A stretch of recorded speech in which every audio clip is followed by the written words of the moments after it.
everyone for coming to our fourth WEDtalks, Baruch Hashem. Just so you guys know, WEDtalks is part of the greater program of the Sephardic Bet Midrash, which is open Mondays through Thursdays. We have speakers like Oren, Rabbi Bezalely, Rabbi Baruch, Rabbi Biton. Hopefully 4 nights a week. There's going to be dinner for the rest of the summer every night. So please, you guys, to make it there. Okay, just a shout out to Jonathan Levy and also to Elliot Dilamani for helping with the food. And also this shiur is in the watch Lema of Rabbi Biton, who had a certain procedure this week. I'm not sure about any details, but Mr. Hashem is for his full and quick recovery. So without further ado,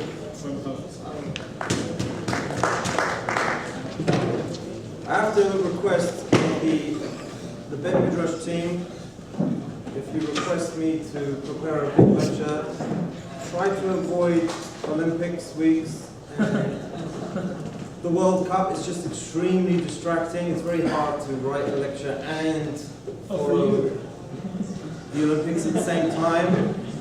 So there might be a few hurdles in this too. The Mashadis are lobbying to change three things. I hear it nearly on a daily basis. Number one, they're fed up of Tachanun in the week. Understandably. Number two, they would rather change Yom Tov to one day in America. Unfortunately, they don't realize that it would require a Sanhedrin to make a change like that. I'm not authorized, Rabbi Ben Chaim is not authorized.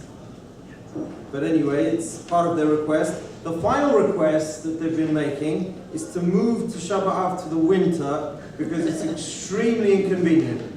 And it disturbs the celebrations, the cocktails, the beach parties. So they have formally requested to move it to the winter. Again, it's not really the same as skipping Tachanun. It's more of a hardcore change, would require the Sanhedrin. I don't really think the Sanhedrin would go for it. The theme is definitely, it works with the date. It's not like American festivals where you can just change it according to shopping patterns, right? It doesn't work that way. So people are generally frustrated with Tisha B'Av. It doesn't have the same passion. It doesn't have the same glory as other festivals, it seems. There's no mishloach manot and fancy dress and lighting candles. There's no donuts. Nothing really to enjoy. The only ceremony which gathers a bit of a crowd is when Rabbi Ben Chaim slaughters a large cow in Queens, and that's not everybody's cup of tea, right? It's not like everybody goes and enjoys the slaughter fest in Queens. So people are generally a little bit disappointed with Tisha B'Av. Tisha B'Av's strong theme is Avelut, and Tisha B'Av is called a Moed in the Shulchan Aruch, and it is therefore a day for which we do not say Tachanun. The Mashadis are very happy about that aspect. It's a Moed. Now, Moed in the Jewish tradition means something quite specific. Is there anyone brave enough to offer me some sort of insight into what the word Moed means? Extremely loaded word in Jewish rabbinic usage, the word Moed. Anybody would like to offer? Something from the crowd? time. Time, yes, time's definitely got something to do with it. Space also. Holidays, it's time specific. It's a holiday that's time specific, absolutely. It's a holiday that's time specific. It's not necessarily a celebration, as we have in the Persian translation. Mu'id is like a festivity. A Mo'ed means it's a designated annual time where there is a convergence of time, where there is a feeling in the air, where there is a theme in the human condition which we are supposed to associate with. Pesach is not about leaving Egypt. Pesach is about Cherut. And Chanukah is not about anti-Semitism from the Greeks. and defeating the Greeks. It's about assimilation. And Tisha B'Av is not about the destruction of a temple on a certain date. It is not about that. Indeed, the source, one of the most important sources in our tradition in understanding Tisha B'Av, will teach us this concept. Source number one on your sheets. If you don't have sheets, Marlon is going to make a few more. Source number one is the Talmud in Masechet Sanhedrin. I've translated these sources here just to make it WEDtalks friendly. I've been asked to be WEDtalks friendly.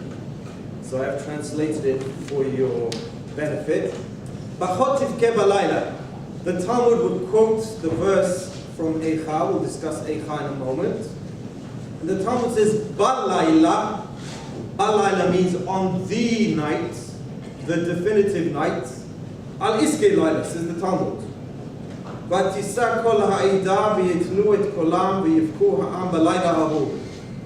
And the people cried a bitter cry on that very night. Which night? Tisha B'Av. What was the cry?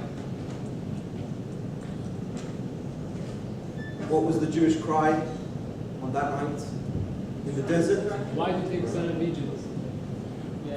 Correct. There was a cry on their desperacy, on the report of the spies. It was definitely a Badbach Shadim type of cry. And they felt that their whole destiny of entering Israel has been spoiled now. What are we going to do? It's not like you can go back to Egypt now. Oh yeah, you know all about those 10 plagues things. You know, sorry about that, Pharaoh. Yeah, we'll just go back to our slave position if that's okay. Yeah, it's not going to work. So they cried a bitter cry. Amar Rabba Rabbi Yochanan, says the Talmud, in the name of Rabbi Yochanan, Oto halayla leil Tisha B'Av haya. The cry of the Jews' response to the message of the spies was on that fateful night of the night of Av, which was hundreds of years before the destruction of the Bet Midrash. Amar le'en HaKadosh Baruch Hu b'Yisrael. God said to the Jewish people, Atem bechitem bechiyah shel chinam. You cried a cry which is shel chinam, which was for no reason, bichodi, purposeless. Vani ekva lachem bechiyah ladorot. You want to cry? I'll give you what to cry about on this day. This will be a time for crying in your generations. And therefore the destruction of the temple is simply an example of an event that has occurred on Tisha B'Av that has caused us to cry, and is not the sole focus of why we cry on Tisha B'Av. Extremely important source. The Moed of Tisha B'Av is to associate ourselves with an extremely important aspect of human condition, human living, and that is Avelut. We have to learn how to cry. Indeed, the sages say, try and cry on Tisha B'Av. Try hard. Right? You don't have to whip out onions. Try and focus on something. If you can't manage to conjure up tears, associating yourself to a destruction of a building that you did not see, and the destruction of a plan of Jewish destiny that you don't really appreciate, then cry about something personal, say the sages. As if there's lacking any person in this room or this planet that has not what to cry about. Cry about something personal, is the advice of the sages. It's a revisiting of this theme of Avelut. And Avelut, mourning, is the process by which we bridge ourselves from difficulty, from tragedy to normal human functioning. It's a time that we process our thoughts in the way that we come to a realization that life is more than we thought, human potential is more than we thought, the world is richer than we thought, and we must hold on to that which is dear. That's what Avelut is. Now, the main dirge, elegy, poem that we read, the main kinah that we read, that is supposed to inspire our crying, our avelut, is a famous elegy written by Yirmiyahu. It's the elegy of, it's called Eicha, Lamentations. Lamentations is a poem written by Jeremiah, Yirmiyahu, 5 chapters. And these 5 chapters are one of the greatest expressions of avelut that are committed to paper and has been read over the centuries and studied over the centuries, but very difficult for us to relate to in the 21st century for several reasons. First of all, the Hebrew is difficult. Even people who are fluent in Hebrew, the Hebrew is extremely poetic. And it's very hard for us to concentrate in trying to understand a poem on the night of Tisha B'eAv as we sit on the floor in the dark, unless you have some familiarity with its words, with its themes. It will not be able to invoke the emotions that it's intended to invoke, and therefore extremely worthwhile for us to study. Famous question on the poem of Eicha. Famous question.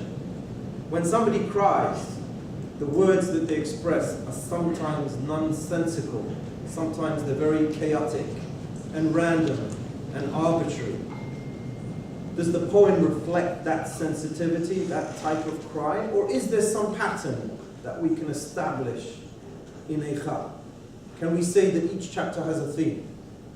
Can we say that Yirmiyahu is trying to teach us some theology? Is he trying to teach us some concepts of mourning in the poem? Or is it simply just poetic chaos? This is one of the greatest questions asked on Eicha, and I feel that there are patterns. There is organization. What is something obvious about the poem that suggests organization?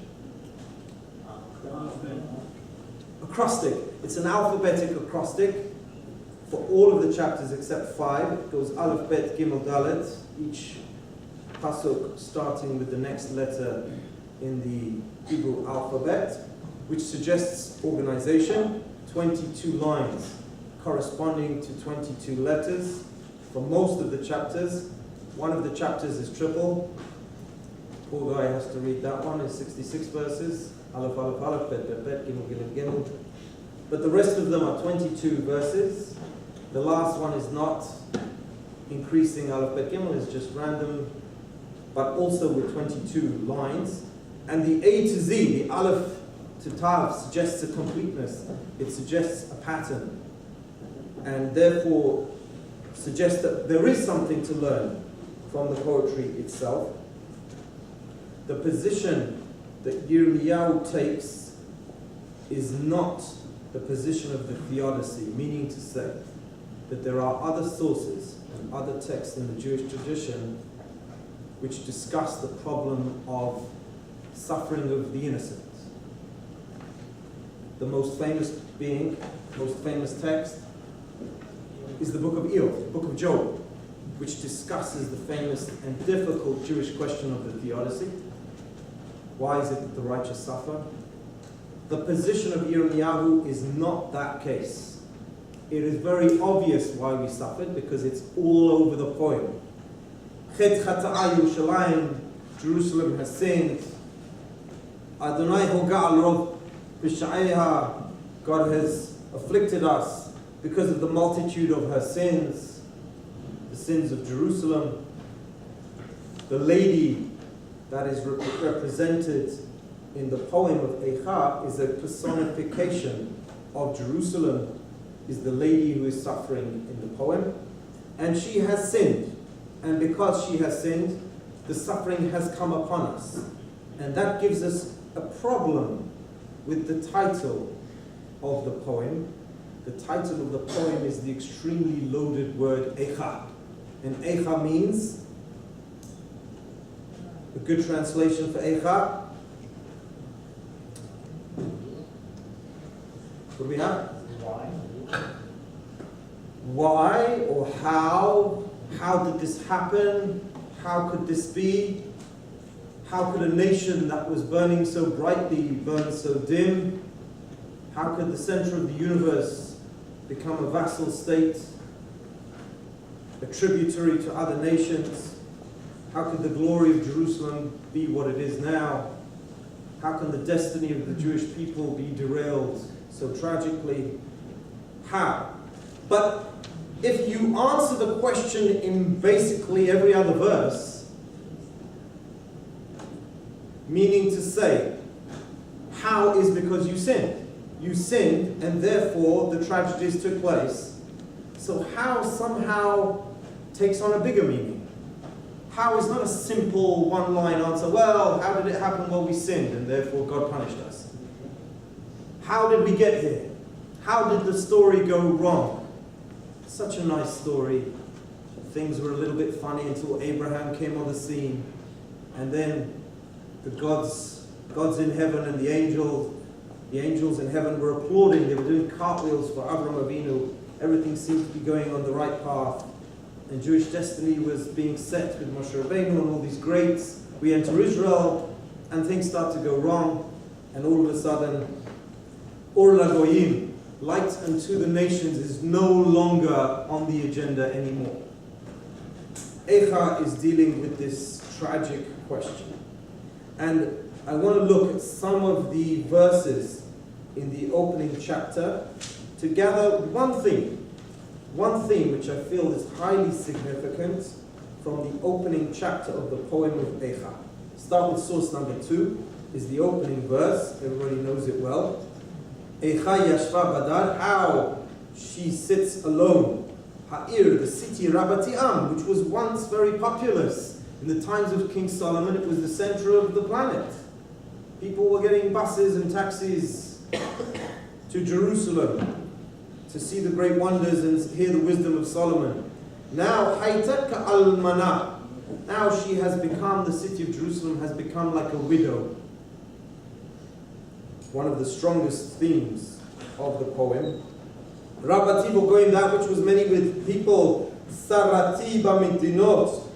It was the princess of the states of the provinces of the world. Aitalamas has become now very lonely, has become a tributary to other nations, secondary to other nations. We have to pay taxes to other nations. And the opening pasuk, Eicha Yashva Badat, draws an allusion. The author Yirmiyahu is clearly drawing allusion to a character in Vayikra. Source number 3 on your sheets. Do many of you have source sheets? Any of the ladies have source sheets? Now, the ladies are quite intelligent. You sort of memorize Tanakh anyway. Should be okay with it.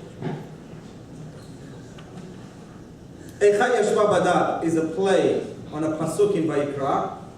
Kol yomei she'hanega bo, all the days which the nega, the affliction, is on him, yitma, he shall be tameh. Tamehu. Badad yeshev mechutz lamachaneh moshavo. He sits alone outside the camp. We are speaking of which person?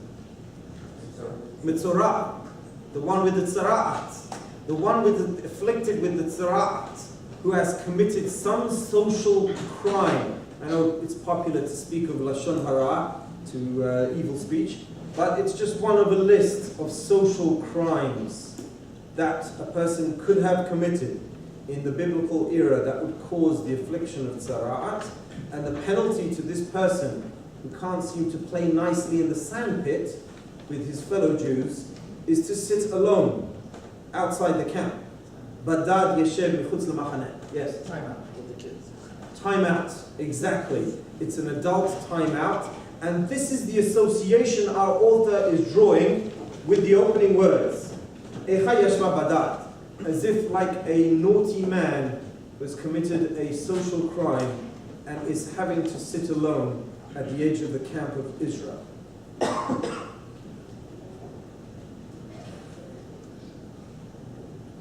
Second pasuk I don't have on the sheets, I only had so much room. Bachot tivkeh, balayla.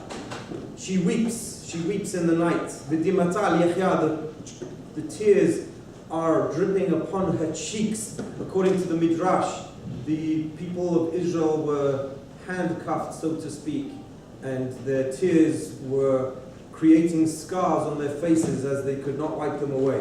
Ein la menachem. She has none to console her. Mikol ohaveha, from all of her friends. Kol re'eha bagduba, all of her friends have betrayed her. Hayula lo oivim, they have become her enemies. She is alone. Ein la menachem.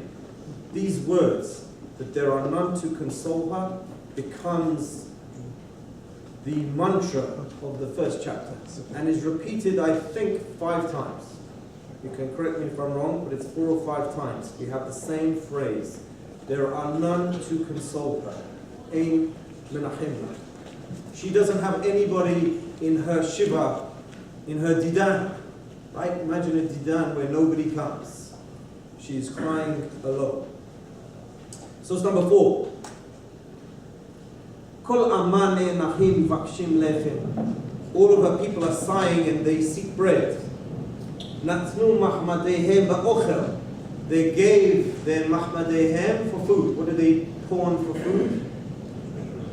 That's pawn, P-A-W-N, please, because in the English pronunciation it sounds very similar to a different word in America, which is spelled differently. P-A-W-N. She has pawned her mahmadehem, her wealth, her jewelry, right? Tragic when the lady has to go to the pawn shop with the, again, P-A-W-N shop and pawn her jewelry. I got into a lot of trouble because I was teaching my Yosef chess, so the soldier is the pawn. And with American pronunciation, it gets confused with a different word. I used my pawn! So it got me in a bit of trouble. She pawns her jewelry, la'ashiv nafesh, to restore soul, for food. Re'eh Adonai v'habita, gaze upon us, O Lord, ki hayiti zolela, we have become worthless. Now, we have plenty of verses that we could use, and that have been used, to give an imagery of our suffering.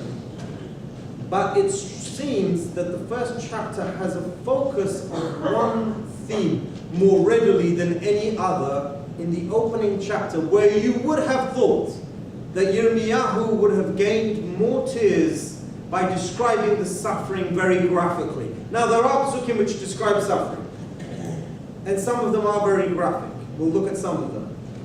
But the first chapter is dominated by another image. I want you to see the pattern. Source number 5. Ein ozer la. There is none to, none that can help her.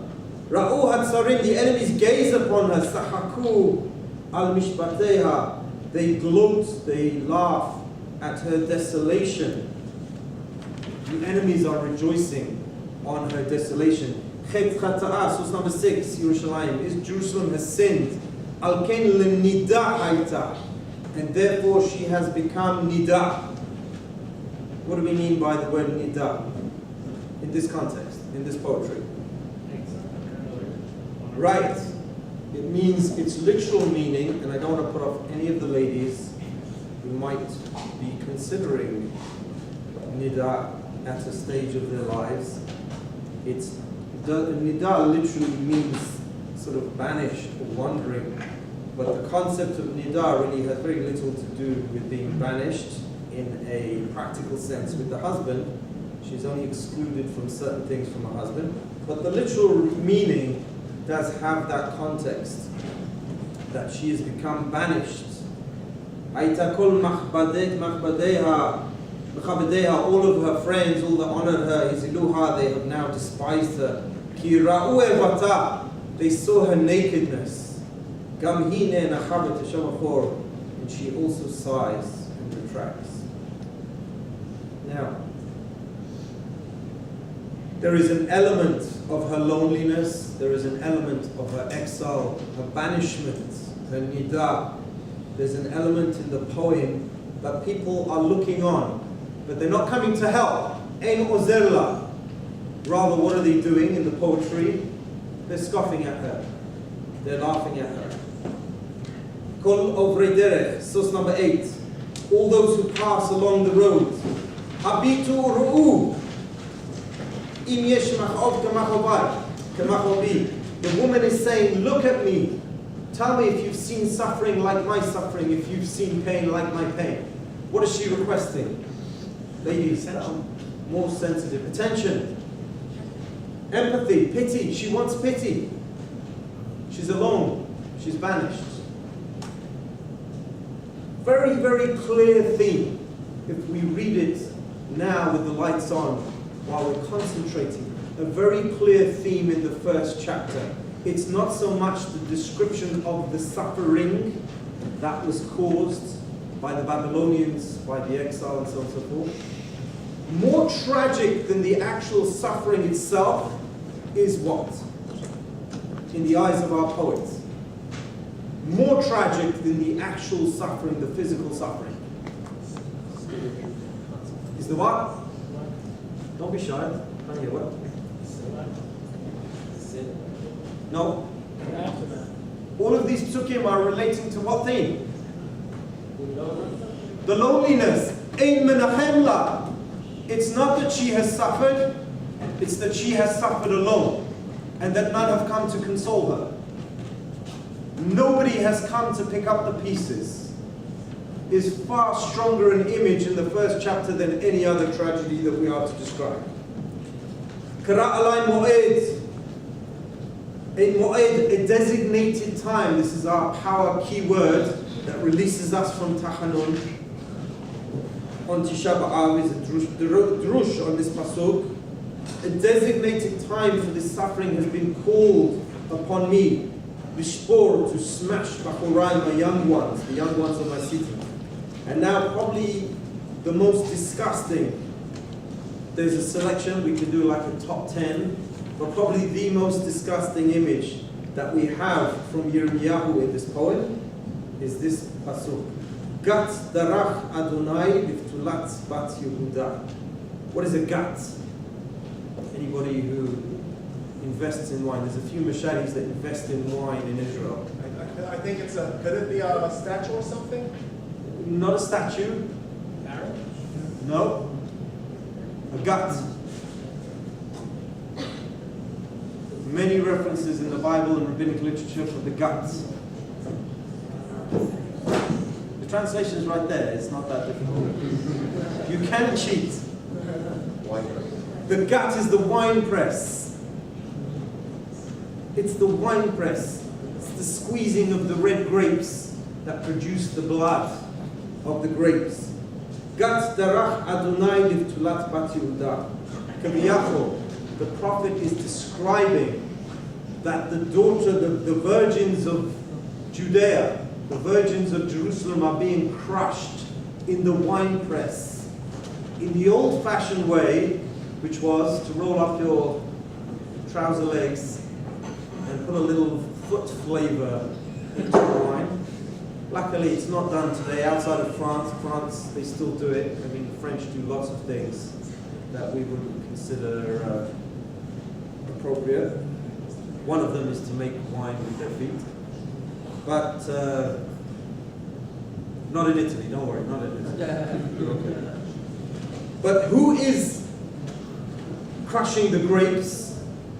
Gat darach Adonai. It's saying that God himself is squeezing these grapes and producing the blood of virgins with his feet. Extremely graphic, extremely troubling and depressing imagery. Kara alai mo'ed. God has called an assembly to destroy my young ones. Source number 10.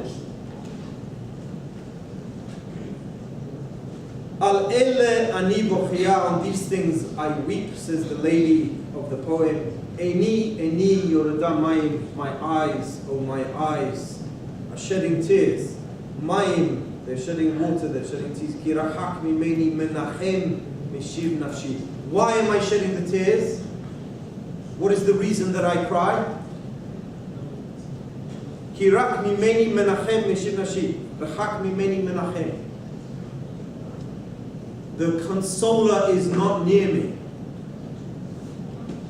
Nobody is here, Meshiv Nafshi, to restore my soul.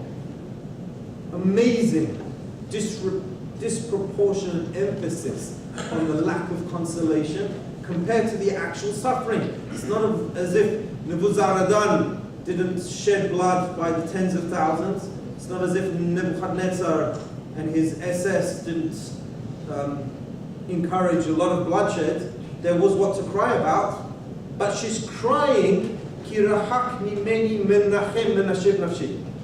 Extremely telling, the verse. Source number 11. Shim'una kol ha'amim. Listen, please, O nations.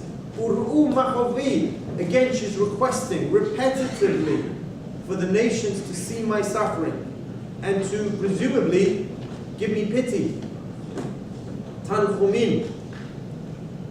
Michutz shikla cherev babayit kamavit. Very, very powerful imagery, which is a copy. Yirmiyahu is copying the imagery from Ha'azinu. Ha'azinu, we have a very similar verse, verse number 13. Michutz tishakel cherev, exactly from source number 13. Can you see the similarity between 12 and 13? Yirmiyahu is paraphrasing a verse from Ha'azinu. Michutz, from the outside, tishakel cherev. Now the verb shikul in biblical Hebrew is extremely specific. Shikul is a verb which means bereavement of child. There is a verb in Hebrew, in biblical Hebrew, to mean to be bereft of child, to lose your child. For a child to die is considered in the dargot, in the levels of human suffering, as bad as it gets. And it warrants its own verb. Shikur banim, loss of child.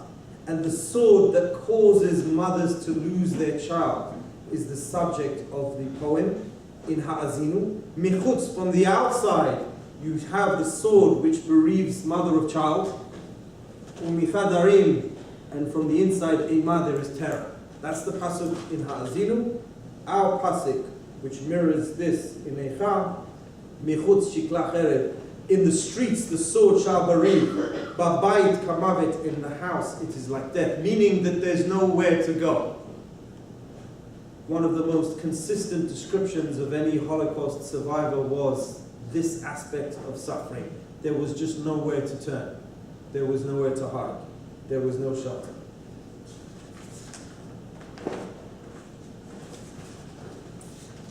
I'm going to borrow one image from the next chapter, source number 2. Chapter number 2 is source number 15. Ma'a'idech ma'adamelach. What can I testify to you? To what can I compare you? Habat Yerushalayim, O daughter of Jerusalem. The witness is responding. The listener is responding to the daughter of Jerusalem. How can I compare you? What shall I compare you to, O daughter of Jerusalem? Ma'ashvelach. What can I equate you to liken you to? V'nachamech, in order that I can console you. Somehow consolation requires an association with some suffering that has existed before, which is on this path. Very interesting. You try to console somebody from a suffering, right? Somebody has incurred, lo aleinu, a tragic loss of some kind, not just human loss, not just loss of life, but some sort of loss. And you come up with some Mickey Mouse equivalent. Yeah, I had a bad hair day once, it's just not going to do it, correct? Unless you express to them that you're not alone, that other people have suffered. All sufferers, in all walks of life, what do they seek? They seek some sort of blog online or some sort of group, some anonymous group of people that have suffering, the same suffering, correct? Somehow, if you speak to any sufferer of Alcoholics Anonymous sufferer, or Sexaholics Anonymous, or Overeaters Anonymous, any one of these anonymous people that are suffering in some way,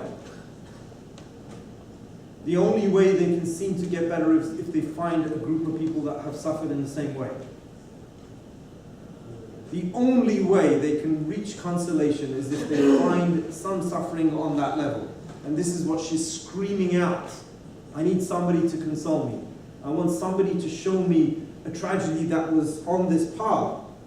And the listener is saying, I can't do it. I don't know what to compare you to.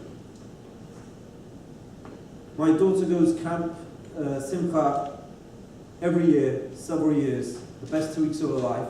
Primarily, it's the best 2 weeks of her life because she's on a camp with hundreds of people that have had equivalent experiences to her.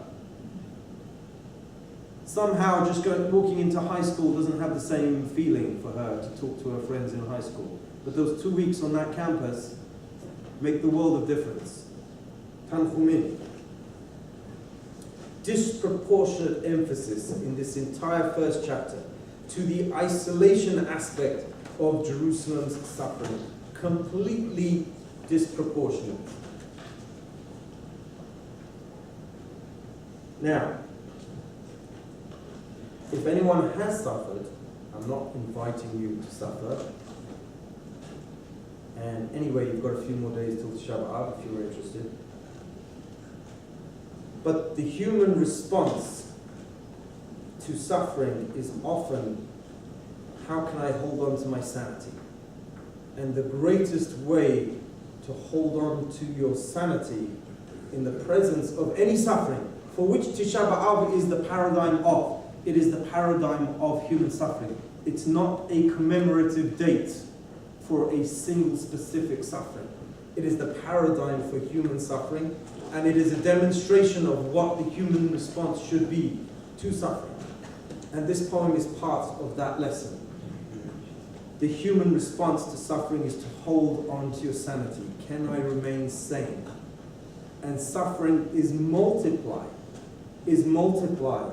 not in a linear way, but in an exponential way, if there is nobody there to console, if there is nobody there to help you to pick up the pieces.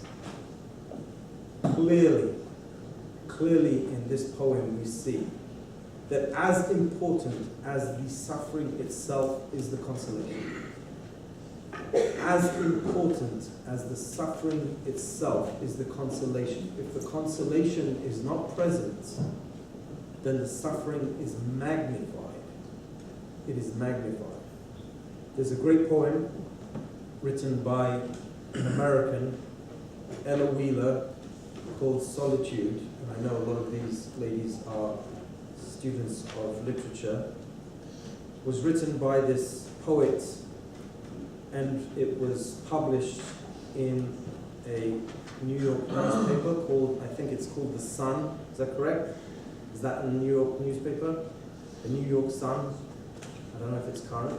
In England, The Sun is a very, very low-level, dirty tabloid, and has association with, doesn't have an association with literature, that's for sure. Nobody puts poems in The Sun. The Sun London. But The Sun New York apparently was a great newspaper, and February 25th, 1883, she released a poem, which is very famous, called Solitude. And she writes that she was inspired by the opening line, by this journey she had on a train, where opposite her was sitting a woman who was an almana, dressed in black, and was weeping alone. And she spent the journey trying to console this lady. And she writes in her poem, extremely reflective of how the world responds to these things. Laugh, source number 16, and the world laughs with you. Weep, and you weep alone. What does that mean? Can somebody explain the first line of the poem to me? One of the ladies. Men are not good at poetry, let's be honest. Too many years on the Xbox and the like. One of the ladies, what does it mean? Laugh and the world laughs with you, weep and you weep alone. People want to laugh and someone's laughter is contagious. Laughter is contagious. Good. Come on, ladies. Don't let the men overtake us. What else?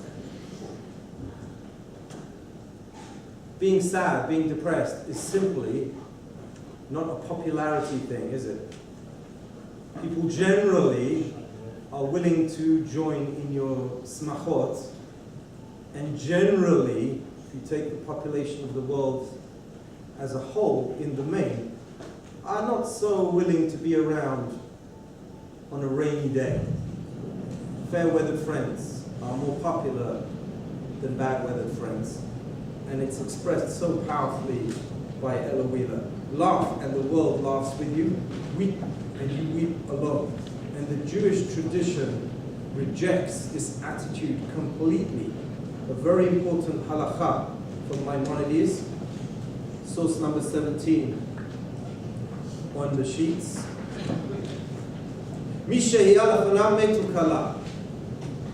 Somebody has before him a corpse and a bride. This is not a joke. What is the Rambam describing?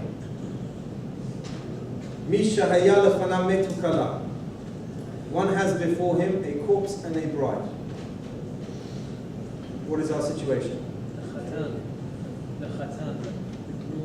Good, yes. You have a Chatan and Kala. Should he partake in the Shiva or the... Exactly. You have on your evening schedule, usually a Thursday night, you have a wedding. Most Thursday nights in the summer are occupied that way in Great Neck. Hence the Bet Midrash suffering to get a numbers on Thursday night. You have a Thursday night wedding, you have a Thursday night didan. Right? Didan. How do you pronounce it? Didan. You have a Shiva call, Shiva visit, and you have a Kuppah. Misha hayala fana metu kala. Maniach et kala. Sorry. You should leave the bride. Let her party with others.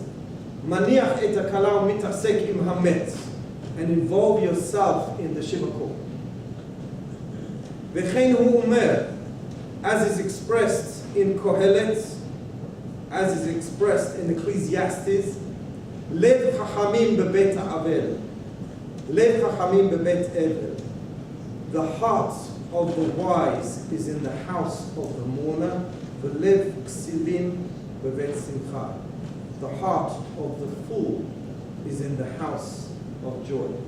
Which means, very simply, that you prioritize. People need friends. On both occasions, people need friends. Simcha is not a simcha alone. How do we know? Halacha is very simple. Somebody is having a su'udah in the 9 days. He's having a su'udah for a simcha that falls bismano on its time, a brit milah, or a siyum, or a bar mitzvah, right?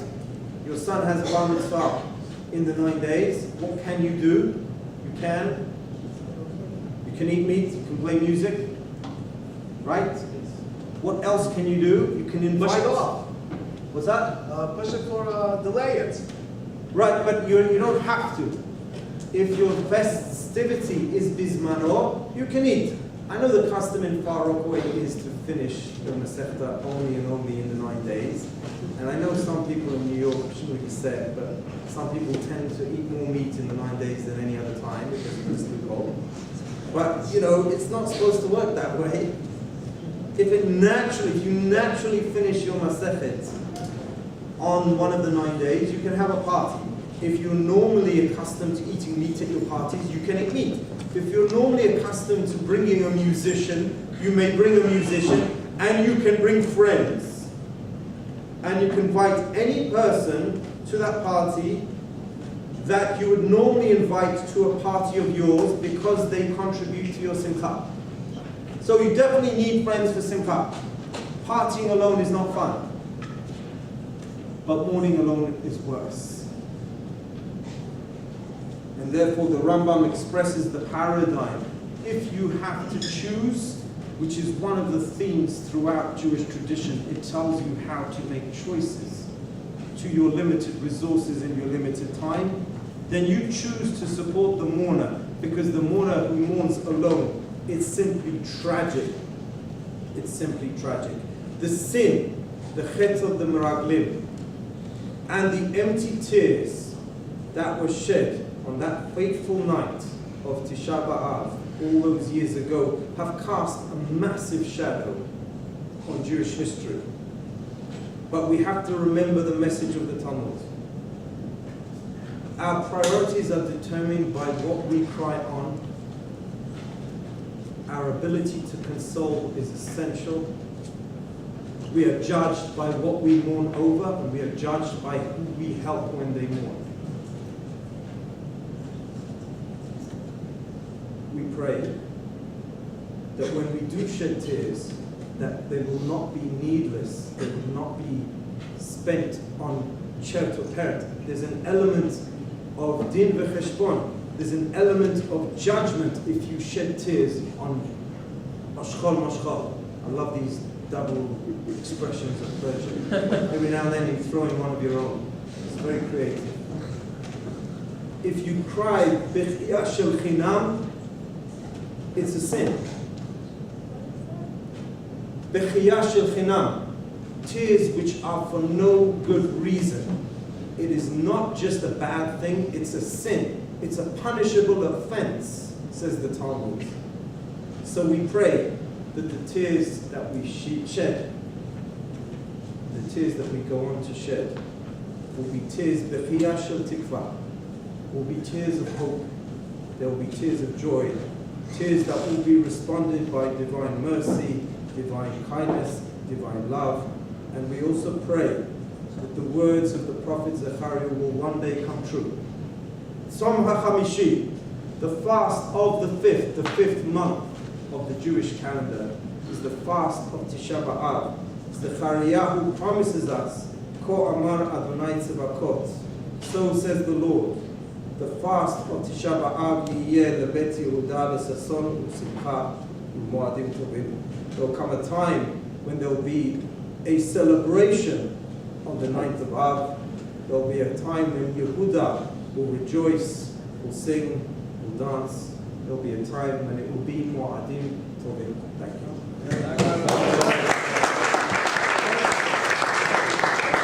Questions? Okay, we'll take a couple of questions from the floor if anybody has. Christians might make sure. Pretty straightforward. Oh, we have? You know how you said that you shouldn't cry about meaningless things? Yes. Isn't it like a deception? Like if I cry about something, like for you it could be meaningless, but for me it's meaningless. Correct. But what the Talmud is suggesting, that the tears that were shed by the ancient Hebrews on Tisha B'Av were tears that were of no use. Your destiny was to go to Israel. You had no choice. The fact that they gave a bad report was meaningless. The report was accurate. The report was accurate of the spies. The spies said, it doesn't look like we can do this. By natural means, it didn't look like we can do this. But it's not as if you had another option. You stay in the desert, or you go to Israel. There's no other option. Nobody put Uganda on the table for us, correct? Going back to Egypt, like I said, it's not like Pharaoh would accept a return to Egypt at this stage. We pretty much burnt our bridges. There was nothing to cry about. Therefore, when you cry for no reason, it demonstrates your values. If you cry for no good, it demonstrates what's important to you. You drop something, you know, an iPhone, just to give a random example. If somebody sheds tears on their iPhone, it shows where they stand. It shows their values. It shows their superficiality. If you cry on meaningful things, if you involve yourself in situations where tears are meaningful, if you support people that have what to mourn about, it shows where your values lie. And therefore, b'chiyah shel chinam is much more than just, oh, well, you know, she was upset because she liked her iPad. It was cute and pink. Yes, sir. The entire nation at that time, or was it just? That's the emphasis of the tradition. Now, if there was one macho man who was very stoic and refused to cry because he doesn't cry, and he can watch Schindler's List without even a single tear, I don't know. But But essentially, 2+ million people. Yes. Weren't there a group that would have just seen that it's? yeah, of course, There's no other there's option. righteous individuals, but we're And so talking on and so about forth. the populace. We're talking about Majority. the majority. We good? Zak Baruch.